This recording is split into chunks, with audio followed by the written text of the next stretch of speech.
Pois é, galera, finalmente a gente teve o início do grande momento que a gente tanto aguardava. Tanjiro versus Daki. Cara, na moral, o quanto eu tava esperando por essa luta não é brincadeira. Vocês não têm noção da quantidade de vezes que eu fiquei arrepiado vendo esse episódio. E aí, galera, beleza? 7 aqui, gente. No vídeo de hoje eu vim trazer pra vocês a minha análise do 4º episódio do arco do Distrito do Entretenimento dessa segunda temporada de Demon Slayer. Eu acho que de longe esse episódio foi o que deixou a gente com o maior gostinho de quero mais comparado a todos que a gente teve até o momento. Até porque, pô, vamos ser sinceros, esse EP ele acaba justamente depois de um breve início ali da luta do Tanjiro com a Daki, então não tem como a gente ficar mais hypado que isso. Ou será que tem? Não sei. Pra ficar mais hypado que isso, só se você deixar o seu like no vídeo de hoje, que é muito importante, gente, me ajuda muito com o meu trabalho. E claro, gente, a palavra-chave do vídeo de hoje vai ser hashtag rato bombado. Mano, porque na moral, sempre que eu lembro desses ratos, eu começo a dar risada. Porque não tem como nada ser mais legal que um rato bombado. Então, por favor, lotem os comentários com a hashtag do rato. E se vocês já fizeram tudo isso, bora de uma vez pra análise de hoje. Bom, gente, esse episódio em particular, ele começou com uma vibe bem fofa, digamos assim. Por que fofa? Porque logo de início a gente vê duas menininhas lá da casa Tokito conversando com a cortesa Koinatsu e trocando uma ideia ali, pedindo pra elas lerem historinhas pra elas e tudo mais. É muito bonitinho ver elas implorando pela atenção da cortesa, sério, é muito fofo mesmo, e você vê que elas têm um carinho muito grande por ela, assim como a cortesa Koinatsu também tem um carinho muito grande pelas meninas. Você vê que tem uma relação ali quase como se fosse de mãe e filha, e é legal que ela decide dar um presente pras meninas. Ela pega 2 prendedores de cabelo, quase como se fossem uns enfeites assim pra deixar aqui preso no cabelo, e ela dá um pra cada, e é um baita gesto assim de carinho e amor, é bem legal. Também tem o detalhe de que no meio de toda essa conversa entre as meninas e a cortesa, o Tanjiro tava na porta escutando tudo que tava acontecendo ali dentro. Ô Tanjiro, um pouquinho de privacidade seria bom, né? O que você faz aí no seu tempo livre? Eu não sei, eu não...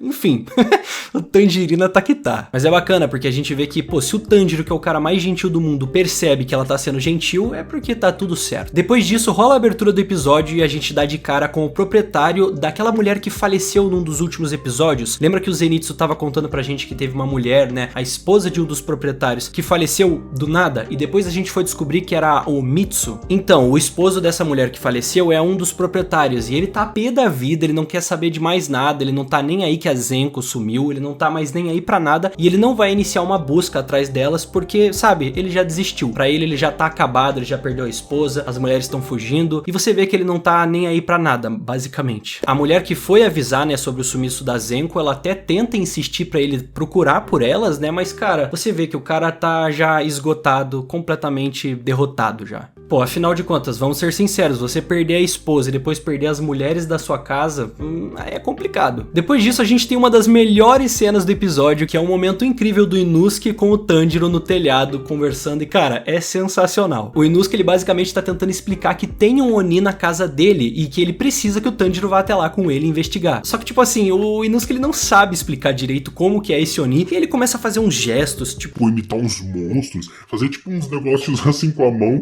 ó, é assim que é o Oni, é desse jeito, tá bom? Cara, é muito bom, é genial. O Tanjiro fica sem entender nada, fica tipo, você tem certeza, Inosuke? Mas o Tanjiro diz pro Inosuke que a melhor coisa que eles podem fazer é esperar pelo Tengen e pelo Zenitsu pra eles fazerem a reunião matinal que eles sempre fazem. Só que aí do nada aparece o Tengen no telhado ali junto com eles e cara, é impressionante, porque ele não fez barulho nenhum, ele não emitiu um som sequer, o vento não fez barulho, nada. Ele simplesmente chegou assim, do nada. Tanto que impressiona bastante o Inosuke ele ter chegado sem fazer nenhum barulho, e aí logo em seguida ele explica pra eles dois que, cara, o Zenitsu não vai aparecer, porque basicamente o paradeiro dele é desconhecido, ele parou de se comunicar desde a noite passada, e por conta disso, cara, é quase como se fosse uma sentença de morte. O Tengen explica pros dois que ele percebeu que ele cometeu alguns erros, por conta da grande vontade dele querer salvar as esposas dele, ele cometeu alguns erros que ele tá percebendo só agora. Um desses erros seria ter envolvido os meninos, né, que são claramente de uma classificação não indicada para o tipo de missão, mas a gente sabe que não é bem assim que funciona, né? Não importa eles serem de rank baixo, né? Eles são os protagonistas. O Tengen fala que a partir de agora todo mundo que parou de se comunicar e responder eles vão considerar que eles estão mortos. Em outras palavras, ele basicamente disse que o Zenitsu e as suas esposas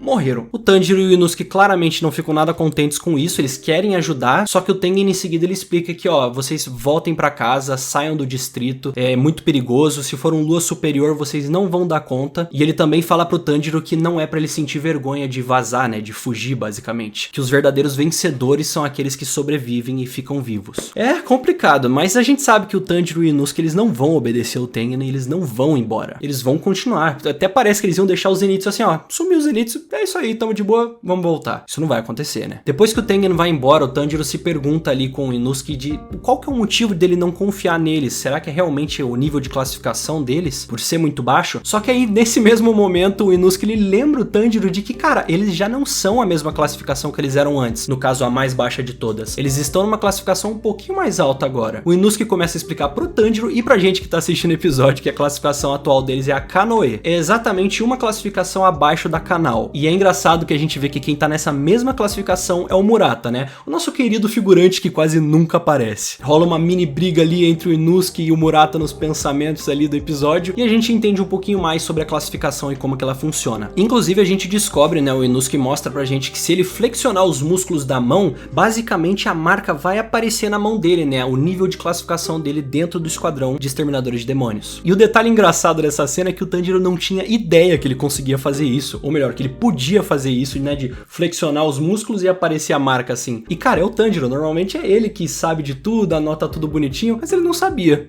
Curioso isso. E por um momento a gente vê uma cena que não é muito, sabe, comum, eu diria, dentro de Demon Slayer, que é o Inosuke tentando animar o Tanjiro. Normalmente seria o contrário, né? Seria o Inosuke meio tipo, pistola com alguma coisa, ou meio pra baixo, e aí o Tanjiro tentando animar ele, falando, não, vamos pra cima e é isso. Mas é o contrário que rola aqui. Engraçado, né? Aparece o Inosuke dando um tapinha assim nas costas do Tanjiro falando, energia, vamos que vamos. Não é todo dia que você vê essa cena. O Tanjiro avisa o Inosuke que quando anoitecer ele vai até a casa dele pra ajudar a investigar, né, mas que de momento ele não vai fazer isso. Só que depois dele falar isso, o Inosuke fica louco e começa a meio que, sabe, bater no Tanjiro ali, começa a dar uns tapas, puxar ele pela bochecha. Mano, ele começa a descer o cacete ali no Tanjiro nesse momento. E é engraçado que eles estão fazendo tanto barulho que os vizinhos estão tipo... Cara, o que são esses dois fazendo barulho no telhado? Meu Deus do céu. Sinceramente, esse é um dos meus momentos preferidos do episódio, gosto muito. E o Inosuke só para de bater no Tanjiro quando ele explica que supostamente podem ter passagens, digamos assim, né, entre as casas. Que esse seria o jeito dos Oni se locomoverem sem chamar atenção, né? E nesse momento rola tipo uma parada meio Sherlock Holmes dos dois ali. Eles começam a discutir as vantagens e desvantagens dos Oni estarem dentro do distrito do entretenimento. E a gente vê que claramente, apesar de ser um local muito bom pra eles, também tem muitos pontos que dificulta muito a parada ali pra eles. Em seguida a gente vê o Tanjiro dizendo pro Inosuke que ele vai agir pensando que todos estão vivos, que o Zenitsu ainda tá vivo, que as esposas do Tengen ainda estão vivas e que ele gostaria que o Inosuke agisse da mesma forma, assim como ele também de forma nenhuma quer que o Inosuke venha a morrer. E cara, essa cena é muito bonitinha porque você vê que o Tanjiro claramente tem um apego no Inosuke, todo mundo ali é quase que uma família, né? E eu gosto particularmente muito dessa cena porque você vê que, cara, o Inosuke simplesmente podia xingar o Tanjiro, podia fazer qualquer coisa, falar, para com essas baboseiras aí. mas não, ele para, sério, e concorda com tudo que ele falou. É doido isso, eu não sei se vocês também perceberam essa, digamos assim, evolução por parte do Inosuke, porque, cara, vocês sabem que ele sempre que puder, ele tá se comportando que nem um animal, o tempo inteiro, seja em combate ou nas partes que eles estão de boa, ele sempre se comporta mesmo como um javali. Então ver que ele tá, sabe, amadurecendo pouco a pouco e ver esses sinais sendo apresentados, eu acho muito legal e eu pelo menos acho isso, né? Se vocês concordam, já deixa nos comentários que eu quero saber o que vocês acham. Em seguida a gente tem mais uma chuva de momentos fofos que, cara, esse episódio aqui tá pegando no emocional. A gente vê as menininhas lá na casa Tokito novamente falando com a cortesa Koinatsu e elas estão agradecendo ela, né? E aí elas vão pra cozinha comer e falam que amam ela do nada. Tipo, elas voltam assim bonitinho e falam, ó, A gente te ama, Corteza. e cara, é muito bonitinho. E aí a Corteza fala que ama elas de volta, então é uma cena bem fofa. Só que aí do nada aparece o Tanjiro, né? Depois que elas vão embora ali, o Tanjiro aparece e começa a ter um papo sério ali com a Koinatsu. Ele pede pra ela que ela entregue uma carta que ele fez, né, pros proprietários da casa. Só que o detalhe engraçado dessa cena toda é que, na verdade, ela já sabia que o Tanjiro não era ela, que o Tanjiro não era a Sumiko e sim Tanjiro. Que ele não era mulher, que ele era homem.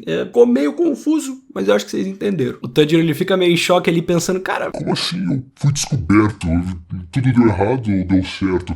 É engraçado demais essa cena. Depois que rola esse momento meio descontraído, o Tanjiro, ele fala que ele vai tentar resolver tudo, ele vai atrás da Suma, né, uma das esposas do Tengen, que a mulher não sabe que é uma das esposas do Tengen, né, mas ele sabe que ela tem boas intenções e ela sabe que ele tem boas intenções. E depois disso ela até conta pra ele que ela vai embora da cidade porque finalmente, aparentemente, alguém quer se casar com ela, né, e que ela tá muito feliz por conta disso, por alguém querer ter ela como esposa. O Tanjiro fica muito feliz por ela e fala que vai tentar dar o seu melhor. Depois rola um momento emocional também, o Tanjiro fala pra ela ser feliz, ela fala pra ele ser feliz. Cara, esse episódio é um aperto no coração, cara. Depois que eles dão tchau e o Tanjiro vai embora, pouco tempo depois que o Tanjiro já tá ali vazando, aparece a Daki invadindo o quarto da Koinatsu. E mano, esse momento eu fiquei muito pé da vida, vocês não têm noção, porque eu fiquei, cara, não é possível que teve um momento fofo e vai rolar alguma merda agora. Mas não tinha o que fazer, cara. A Daki chegou ali ameaçando a Koinatsu e aí viu no que deu, basicamente ela foi raptada também. A gente vê o Tanjiro correndo pelos telhados no distrito e ele começa a sentir um cheiro meio doce, sabe, com um pouquinho de um leve toque de Oni. Quando ele percebe que realmente é um cheiro de Oni,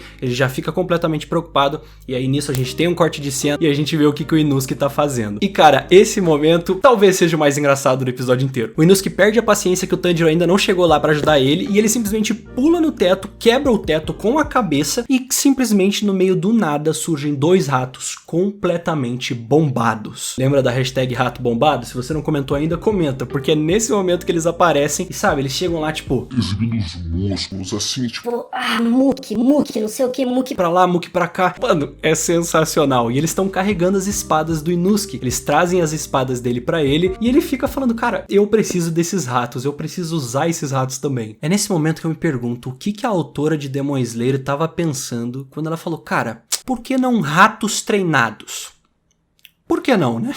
Depois disso, o Inosuke tá todo equipado, ele bota sua cabeça de javali bonitinho e ele vaza, cara. Ataque do porco pra cima deles, a mulher que tava atrás dele fica completamente em choque em ver um cara, sabe, todo trincado, boladão com uma cabeça de javali. É bizarro. Em seguida disso, a gente vê o Tengen tentando conseguir informações, né, do paradeiro da Zenko e das suas esposas, né? E com quem que ele tá fazendo isso? Ameaçando com uma lâmina no pescoço um dos proprietários lá. No caso, aquele que falou que não ia iniciar busca nenhuma atrás da Zenko. Então, esse mesmo. A gente sabe que o Tengen não vai matar o cara, né? Ele só colocou a lâmina ali pra deixar o cara pressionado e ele falar de uma vez o que ele sabe. Ele fala de quem que ele suspeita, no caso a cortesa Warahabime, que seria no caso a Daki, né, disfarçada, e num instante, sabe, assim, num passe de mágica, o Tengen vaza e o cara nem se deu conta que ele já tinha vazado. Depois disso a gente vê o Tengen nos telhados do distrito também, indo buscar informações e, cara, você sente que o Tengen tá muito arrependido de ter envolvido os moleques na missão, ele tá determinado e ele vai fazer o que for preciso pra conseguir resolver tudo isso. Voltando lá pro Tanjiro, porque, né, uma hora ele tinha que achar essa Oni, e ele achou. Finalmente ele chegou no local onde tá esse cheiro forte. E cara, essa cena, meus amigos, na moral, esse é o momento do episódio que eu fiquei tipo, cara, é pra isso que eu vim, é pra isso que eu assisto Kimetsu. O Tanjiro abre a janela do local e ele dá de cara com a Daki. E, mano, é um momento muito épico, porque você vê o medo instantâneo na reação dele. Cara, ele sabe que não é qualquer coisa que ele pode fazer ali. Qualquer coisa errada que ele fizer, ele pode acabar morto. A Daki já começa zombando dele, falando que ele parece ser fraco, que ele nem é um Hashira, que ela não se importa. E, cara, é um momento bem tenso essa cena. E pra complicar a situação, ela conseguiu prender as pessoas, né, com as suas faixas, que seriam, né, os seus poderes ali de demônio. O Tanjiro percebe isso e também percebe, né, com seus olhos muito atentos, de que a cortesa Koinatsu que foi pega ali pela Daki, ela não tá sangrando, porque de alguma forma o seu corpo tá preso dentro das faixas. Até o momento a gente não sabe ainda exatamente como que funcionam esses poderes da Daki, mas de alguma forma ela tá presa ali e ela não tá morta, ela tem como ser resgatada aparentemente. E como eu disse pra vocês, era uma situação bem tensa. O Tanjiro, ele olha pra Daki e quando ele olha nos olhos bonitinho, cara, ele vê que tá lá, Lua Superior 6, cara. Então, tipo assim, é nesse momento que ele vê que ele tá completamente na merda. Mas mesmo ele sabendo que ele tá na merda, ele manda ela soltar a pessoa que tá ali, no caso a Koinatsu. E cara, a Daki não fica nem um pouquinho feliz. Ela fala pra ele, cara, com quem que você acha que você tá falando? E simplesmente dá um golpe, rapaziada. Mais um golpe. Que, cara, tudo que a gente viu até agora aí de gente levando golpe nos últimos episódios, esse aqui foi o mais porradão de todos. Porque a força que ela coloca nesse golpe pra jogar o Tanjiro pro outro lado do outro telhado, ele se espatifa no telhado, quebra tudo e fica, cara, tô em choque, tá tá ligado? Eu tô completamente em choque, imóvel, não consigo me mexer direito porque tá tudo dolorido. Ela é muito forte, não tem como. E ela nem fez esforço nenhum. Isso que é o mais bizarro. O Tanjiro começa a refletir ali, tentando entender, sabe? Porque ele tá sem força em todos os músculos do corpo. E aí ele começa a refletir ali, pensando, não, eu tô assim porque eu levei uma pancada nas costas, não tô respirando direito por conta disso. Mas é isso, eu tenho que lutar, eu tenho que me levantar e reunir forças. Ele começa a analisar a situação, percebe ali, né, que a arma da Daki é basicamente as suas faixas. Então, de alguma forma, ele tem que tentar cortar pra salvar as pessoas. A Daki sai do local onde ela tava e percebe que o Tanjiro tá vivo. E só isso já deixa ela muito surpresa porque ela vê que o Tanjiro não é tão fraco quanto ela achou que era. Numa encarada bem tensa dos dois, a Daki olha, vê os olhos do Tanjiro e vê que eles são muito lindos e simplesmente fala: Ó, eu vou pegar os teus olhos e comer.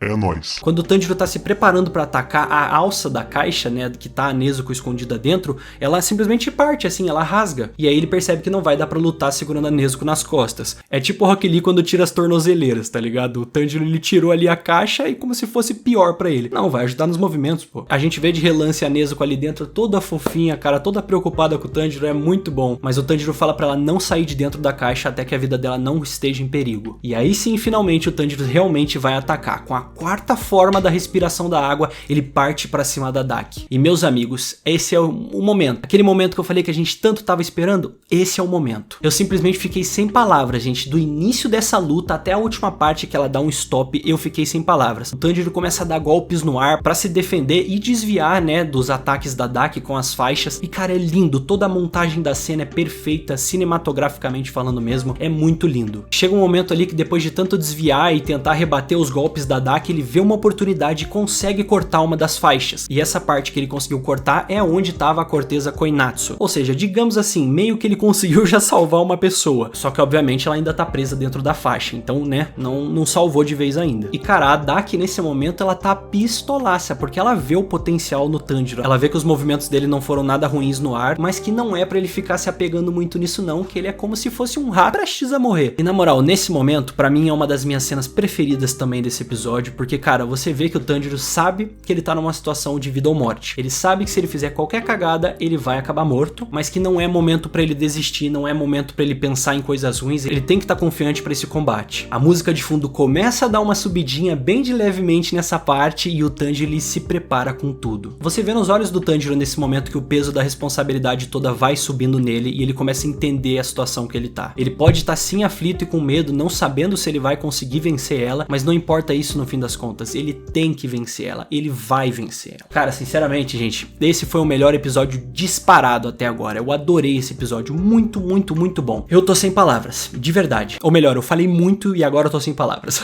A luta mal começou, gente, e eu já entendo muito bem por que eu amo tanto esse anime, por que eu tenho o Tanjiro tatuado no meu braço. Cara, sinceramente, eu amo demais Kimetsu. É tudo perfeitamente equilibrado, a comédia, o humor, a seriedade, o drama, a ação, e quando rola ação é um negócio espetacular. Mal posso esperar pelo episódio número 5 que vem na semana que vem, gente. E o que vocês acharam do episódio? Por favor, deixa nos comentários. Até teve, né, um extrazinho no final ali, que a gente tem uma explicação um pouquinho mais elaborada de quem que são os ratos, né, os ratos bombados. Quem que são eles, afinal de contas, né? O Tengen explica que é tipo um esquadrão de exterminadores das sombras, digamos assim. É basicamente um esquadrão que tá lá pra limpar a bagunça e, sabe, tipo, agir nas sombras. Mano, ratos bombados, velho. O que fumaram pra fazer isso? E ele ainda explica pra gente que pra você ser um rato daqueles, você precisa amar muito os seus músculos e ser o mais narcisista possível. É, gente, nada melhor do que uma conversa sobre ratos pra encerrar o vídeo de hoje, não é mesmo? É isso aí, galera. Eu espero que vocês tenham gostado. Deixa o like no vídeo, se inscreve no canal, me segue nas redes sociais. Então é isso aí, galera. Eu vou ficando por aqui. Um abraço, até mais e falou!